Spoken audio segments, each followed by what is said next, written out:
In second grade, my classmates and I had this activity where we shared our highlights of the week. My hand rose into the air and the teacher said, "Jamie, what would you like to share about your week today?"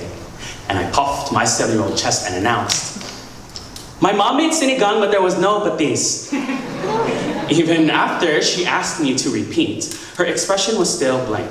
It was almost as if the 2 non-English words I said were sucked into a vacuum, disappearing into the Anglo abyss of her pupils. As if her ears could only hear white noise.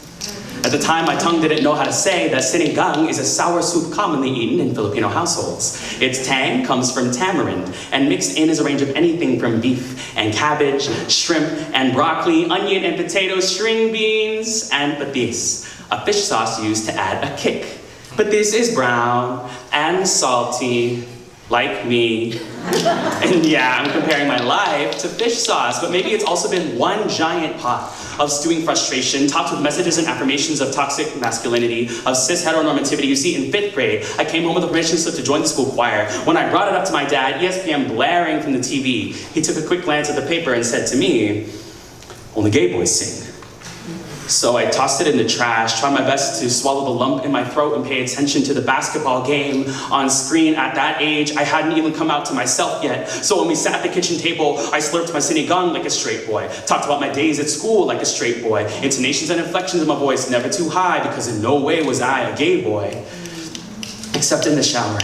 I only sang with the fan on and the water running when my dad wasn't home, and in case he was, then maybe he would only hear a straight boy in there in school. I made a habit out of biting my tongue in conversation so that I could speak straight, because God forbid, no homo. And while my speech was colonized a long time ago, while I learned how to charm without an accent a long time ago, it doesn't know how to sound queer, Filipino accent, comfortable in its own brown body, and while my smile doesn't think it looks good in drag, and my vocal cords don't know how to catwalk, they know how to wear a shield, eyes down, away from half-naked boys, head up in the lunchroom looking for my group of Asian bros trying to kick it with their rice and stews, and talks about who's got the best pussy in the corner of my tongue, knows how to sound like a man.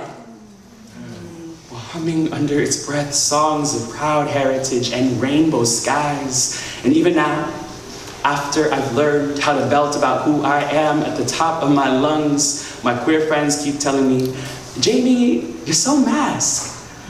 I think to myself, what does that even mean? To be so masculine? I ask, am I even a man? And maybe my pink tongue feels so brown and so queer and so masculine that it must have this acquired taste for always feeling in between. And while I'm still figuring out how to bring all of myself to the table, I do know how to sit down and slurp the sinigang in silence. Woo!